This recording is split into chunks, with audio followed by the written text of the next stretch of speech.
Hello learner. स्वागत है आपका इस YouTube channel learn tea life में। आज से जीके का महत्वपूर्ण सेशन स्टार्ट करने जा रहा हूँ। इस सेशन में इम्पोर्टेंट जनरल नॉलेज का क्विज होगा और सारे आंसर का अच्छे से एक्सप्लेनेशन। अगर आप भी कोई कंपटीशन एग्जाम का तैयारी कर रहे हैं तो आपके लिए ये सेशन बहुत इम्पोर्टेंट है। कम्पिटिटिव एग्ज़ाम जैसे एसएससी हो गया, यूपीएससी हो गया, NDA, air force, navy, coast guard, मतलब जितने भी कॉम्पिटिटिव एग्ज़ाम हैं जिसमें जीके, जनरल साइंस वगैरह पूछा जाता है, तो आप ये सेशन हमेशा लगाइएगा, क्योंकि इस पे मतलब शॉर्ट वीडियो ही बनेगा, 20-20 करके जीके का क्यूज होगा और आंसर जो भी आएगा उसमें एक्सप्लेन किया जाएगा। ठीक है, जैसे देखिए आपके सामने ये क्वेश्चन हो गया, तो क्वेश्चन का नंबर हो गया, यहाँ पे ऑप्शन हो गया। आपको जो जिसका आंसर पता होगा वो आप कमेंट बॉक्स में आंसर कीजिएगा और मैच कीजिएगा कि आपका कितना सही हो रहा है। ठीक है, तो देखिए सबसे पहले आपके सामने पहला क्वेश्चन है, Grand Central Terminal Park Avenue New York is the world's, मतलब जो ग्रैंड सेंट्रल टर्मिनल पार्क है न्यूयॉर्क का, वो मतलब दुनिया का सबसे क्या है। यहाँ पे जो ऑप्शन दिया गया है, ए है largest railway station, highest railway station, C है लॉन्गेस्ट रेलवे स्टेशन और नॉन ऑफ द अबव। तो अगर आपको इसका आंसर पता है तो आप कमेंट बॉक्स में इसका आंसर मतलब जैसे क्वेश्चन नंबर डाल के और ऑप्शन डाल के कमेंट कर दीजिएगा। जैसे ए का मतलब 1 का अगर ए है तो आप वो डालिएगा 1 और ऐसे ए, तो इसका सही आंसर यही होगा, लार्जेस्ट रेलवे स्टेशन। ठीक है, इसके बाद है आपके सामने नेक्स्ट क्वेश्चन है, entomology is the science that studies, मतलब जो इंटोमोलॉजी है ये एक साइंस का क्या है, ब्रांच है, साइंस का ब्रांच है। तो इसमें हम किस चीज़ का अध्ययन करते हैं। ठीक है, ऑप्शन ए है बिहेवियर ऑफ ह्यूमन बींग्स, मतलब जो मानव जाति है उसके बिहेवियर के बारे में या इंसेक्ट्स के बारे में, या सी ऑप्शन है the origin and history of technical and scientific term, मतलब जो हिस्ट्री जो भी मतलब टेक्निकल साइंटिफिक टर्म है उसके ओरिजिन और उसके हिस्ट्री के बारे में, या द फॉर्मेशन ऑफ रॉक के बारे में। तो अगर आपको इसका आंसर पता है तो आप कमेंट बॉक्स में इसका आंसर डाल दीजिए। जैसे इसका आंसर होगा इंसेक्ट, मतलब कीड़े मकोड़े के अध्ययन को हम लोग क्या बोलते हैं, इंटोमोलॉजी बोलते हैं। तो अगर आपको इसका आंसर पता था तो ऐसे कमेंट बॉक्स में ये कर दीजिएगा। ठीक है, नेक्स्ट क्वेश्चन आपके सामने है, Eritrea which become the 182 member of UN in 1993 is the continent of, मतलब ये एक क्या है, कंट्री का नाम है। ठीक है, जो 182वां मेंबर बना था यूनाइटेड नेशन का, कब, 1993 में। तो ये मतलब किस कॉन्टिनेंट का कंट्री है।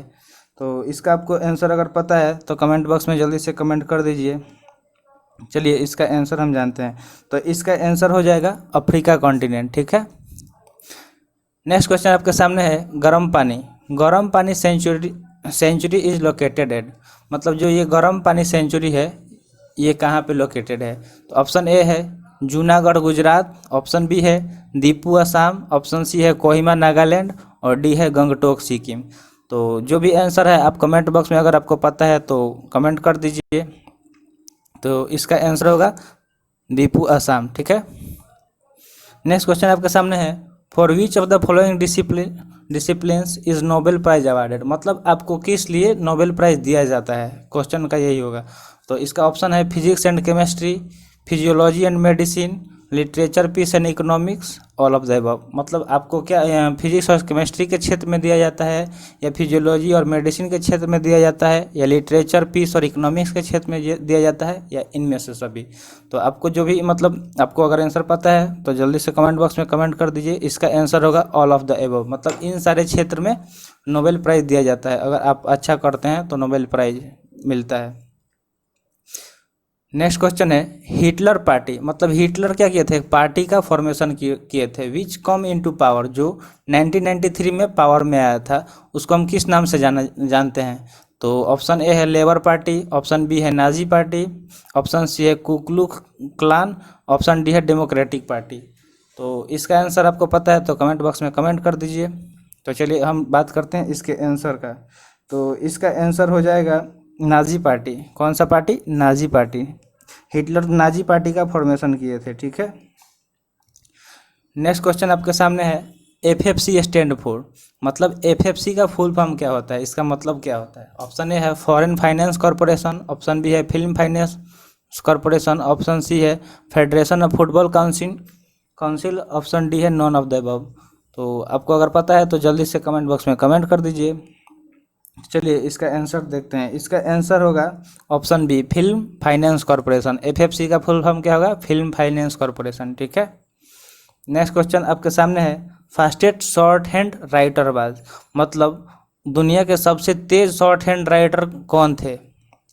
शॉर्ट हैंड राइटर मतलब ये सब यूज किया जाता है जैसे स्टेनोग्राफी वगैरह में कि कोई भी चीज़ जल्दी जल्दी लिखना होता है, मतलब शॉर्ट हैंड। तो सबसे तेज कौन लिखने वाले थे? तो इसका आंसर अगर आपको पता है तो जल्दी से कमेंट बॉक्स में कमेंट कर दीजिए। चलिए इसका आंसर का हम बात करते हैं। Doctor G D. बिस्ट। इसका आंसर क्या होगा? Option A doctor G D. Bist. ये क्वेश्चन 8 है। ठीक है। नेक्स्ट क्वेश्चन आपके सामने है Epsom is the place associated with, मतलब इप्सन एक जगह का नाम है जो कहाँ पे है? इंग्लैंड में है। ये किस चीज़ से एसोसिएटेड है? मतलब आपके पास ऑप्शन ये है हॉर्स रेसिंग, ऑप्शन बी है पोलो, ऑप्शन सी है शूटिंग और ऑप्शन डी है स्नूकर। तो जो इप्सम है ये क्या है? हॉर्स रेसिंग के लिए फेमस है, इसलिए हॉर्स रेसिंग के लिए यहाँ पे हॉर्स रेसिंग होता है। ठीक है। नेक्स्ट क्वेश्चन आपके सामने है first human heart transplant operation conducted by doctor Christian Barnard on Louis Washkansky was conducted in, मतलब सबसे पहला जो मानव का हार्ट है वो ट्रांसप्लांट किया गया था, किन के द्वारा किया गया था? Doctor Christian Barnard on Louis Washkansky. ये कब किया गया था? सबसे पहले जो ह्यूमन का हार्ट है ट्रांसप्लांट, मतलब एक इंसान के हार्ट को दूसरे इंसान में लगाना। ठीक है। तो इसका आंसर अगर आपको पता है तो कमेंट बॉक्स में कमेंट कर दीजिए। चलिए बात करते हैं इसके आंसर का। तो इसका आंसर हो जाएगा ए। 1967 में क्या हुआ था? सबसे पहले कौन से doctor Christian Barnard on Louis Washkansky क्या किए थे? हार्ट ट्रांसप्लांट किए थे। ठीक है। नेक्स्ट क्वेश्चन आपके सामने है Galileo was an Italian astronomer. तो देखिए जो गैलीलियो थे वो कहाँ के एस्ट्रोनॉमर थे? इटली के थे। ठीक है। वो क्या किए थे, मतलब वो क्या क्या खोज किए थे? यहाँ पे ऑप्शन आपके सामने है डेवलप द टेलीस्कोप, टेलीस्कोप का खोज किए थे, या ऑप्शन बी है discover 4 satellite of Jupiter, Jupiter का जो 4 सैटेलाइट है उसका खोज किए थे, या discover that the movement of pendulum process regular time measurement, या ऑल ऑफ द अबव। तो आपको अगर आंसर पता है तो जल्दी से कमेंट बॉक्स में आंसर दे दीजिए। चलिए बात करते हैं इसका आंसर का। तो ये जितने सारे भी ऑप्शन है, option A B C D, ये सब का खोज किए थे। ठीक है। तो हम आंसर हमारा हो जाएगा ऑल ऑफ द अबव। तो गैलीलियो कहाँ के साइंटिस्ट थे? इटली के थे। ठीक है। नेक्स्ट है हैबिस कॉर्पस एक्ट 1679, मतलब जो हैबिस कॉर्पस एक्ट है ये 1679 ईस्वी में आया था। इसमें क्या क्या था? तो ऑप्शन ए है state that no one was to be imprisoned without a writ और warrant stating the charge against him, मतलब अगर आपके अगेंस्ट कोई चार्ज किया लग रहा है किसी भी जुर्म का, तो आपको मतलब कोई भी जेल में नहीं डाल सकता है जब तक आपके खिलाफ कोई वारंट ना हो। ठीक है।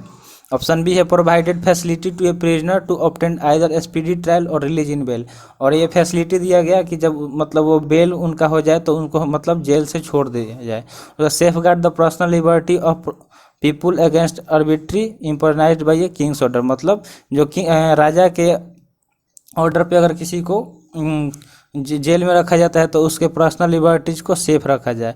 और ऑप्शन डी है ऑल ऑफ द अबव। तो ये मतलब इसका आंसर हो जाएगा डी, मतलब ये सारे रूल हैबिस कॉर्पस एक्ट में आया था। ये हैबिस कॉर्पस एक्ट कब आया था? 1679 में। ठीक है। नेक्स्ट क्वेश्चन है exposure to sunlight help a person improve his health because, मतलब जो सनलाइट है वो हमारे बॉडी में पड़ रहा है तो हमारे हेल्थ को इम्प्रूव करता है। क्यों करता है? तो देखिए ऑप्शन ए है the infrared light kill bacteria in the body, जो सन से ऑप्शन ए है जो सन से इंफ्रारेड लाइट आता है तो क्या वह हमारे शरीर में जितने बैक्टीरिया हैं उनको किल करता है, या ऑप्शन बी है रेजिस्टेंस पावर इंक्रीज, जो हमारे शरीर में रेजिस्टेंस पावर है उसको इंक्रीज करता है, या ऑप्शन सी है the pigment cell in the skin get stimulated and produce a healthy tan, मतलब जो हमारे शरीर का पिगमेंट सेल है उसको स्टिमुलेट करके एक हेल्दी टैन बनाता है, या ऑप्शन डी है द अल्ट्रा वायलेट रे convert skin oil into vitamin D. तो अगर आपको इसका आंसर पता है तो जल्दी से कमेंट बॉक्स में आंसर बताइए कि इसका आंसर क्या होगा।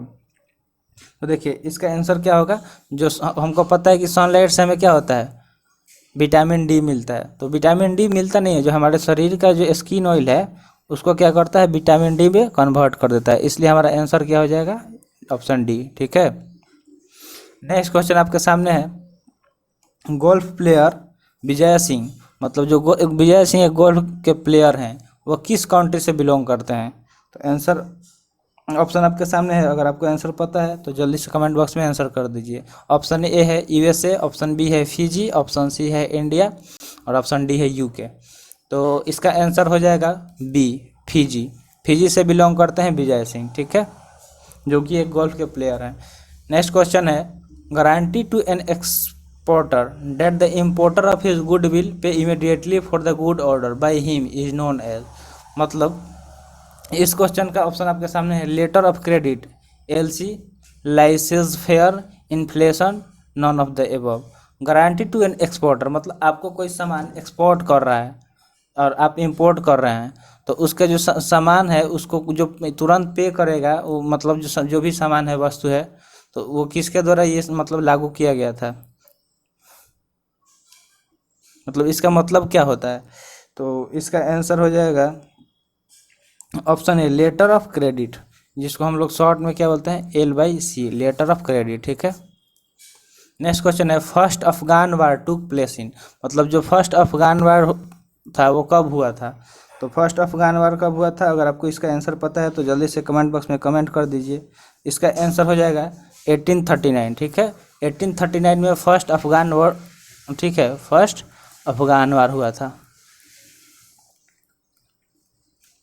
नेक्स्ट क्वेश्चन है, gulf corporation council was originally formed by, जो मतलब एक कॉरपोरेशन काउंसिल है, कौन सा, गल्फ कॉरपोरेशन काउंसिल, ये किसके द्वारा फॉर्म किया गया था। तो ऑप्शन ए है, Bahrain, Kuwait, Oman, Qatar, Saudi Arabia and United Arab Emirates, या सेकेंड वर्ल्ड नेशन, या option C third world nation, या option D fourth world nation. तो आपको इस अगर पता है इसका आंसर तो जल्दी से कमेंट बॉक्स में कमेंट कीजिए। तो देखिए, ये जो गल्फ कॉरपोरेशन काउंसिल है, ये इन सारे देशों को द्वारा क्या किया गया है, फॉर्म किया गया है। Gulf corporation council created on 25 मई, ये कब, मतलब 25 मई को क्रिएट किया गया था। ठीक है, 25 मई 1981। नेक्स्ट क्वेश्चन है आपके सामने, first China war was fought between, जो चाइना का फर्स्ट वार था वो किसके किसके बीच में लड़ा गया था। तो अगर आपको इसका आंसर पता है तो जल्दी से कमेंट बॉक्स में आंसर कर दीजिए। तो फर्स्ट चाइना वार किसके किस बीच लड़ा गया था। ऑप्शन ए है, China and Britain, China and France, China and Egypt and China and Greek. तो फर्स्ट चाइना का वार चाइना और ब्रिटेन के बीच लड़ा गया था। आपको इसका आंसर पता होना चाहिए। ठीक है, नेक्स्ट है 19 नंबर, डंपिंग इज, डंपिंग का मतलब क्या होता है, selling of good abroad A price well below the production cost at the home market price. मतलब डंपिंग का मतलब क्या होता है कि किसी मतलब चीज़ को हम लोग मतलब लो प्राइस पे बेचे अपने होम मार्केट में। या सेकेंड ऑप्शन है, the process by which the supply of A manufacture product remain low in the domestic market. मतलब जो सप्लाई किया जा रहा है मैन्युफैक्चर प्रोडक्ट उसका लो रहे डोमेस्टिक मार्केट में उसका प्राइस। विच बैच हिम बेटर प्राइस, जो मतलब उसको एक बेटर प्राइस दे। या सी है, prohibited by regulation of GATT, मतलब जो GATT का रेगुलेशन है इससे वो बचा के रखे। या ऑल ऑफ द अबव। तो इसका आंसर हो जाएगा D, dumping is a term. क्या देखो, ये डी मतलब ये सब सारे हो जाएंगे। तो इसके बारे में आइए हम आपको बताते हैं कि dumping is a term that is used in financial market. ये क्या होता है कि ऐसा टर्म है जिसका यूज फाइनेंशियल मार्केट में होता है। ठीक है, as well as international trade, या जो भी अंतर्राष्ट्रीय बिजनेस है उसमें भी इसका यूज किया जाता है। In the context of by and selling security, मतलब अगर कोई चीज़ हम बेच रहे हैं या खरीद रहे हैं, इसके कॉन्टेक्स्ट में dumping refer to the practice of selling large block of security. तो डंपिंग का क्या काम होता है, जो लार्ज अमाउंट में कोई चीज़ सेल कर रहे हैं तो उसको सिक्योरिटी रखना।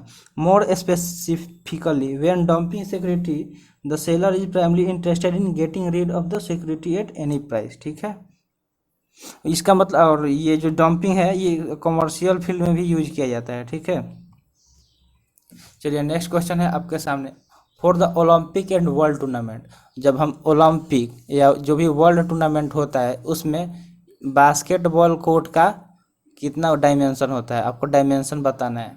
ठीक है, ऑप्शन ए है 26/14 मीटर, 28/15 मीटर, 27/16 मीटर या 28/16 मीटर। अगर आपको इसका आंसर पता है तो जल्दी से कमेंट बॉक्स में आंसर दे दीजिए। तो इसका आंसर होगा 28 मीटर इंटू 15 मीटर। ठीक है, ऑप्शन बी। आई होप आपको ये सेशन पसंद आया होगा और आप बहुत कुछ सीखे होंगे। आप तो आप अपना मतलब लास्ट में ये कितना सही हुआ वो मैच करके कमेंट बॉक्स में कमेंट कर दीजिएगा कि हाँ मेरा इतना सही हुआ इतने 20 क्वेश्चन में। ठीक है, फिर मिलते हैं अगले सेशन में। जय हिंद।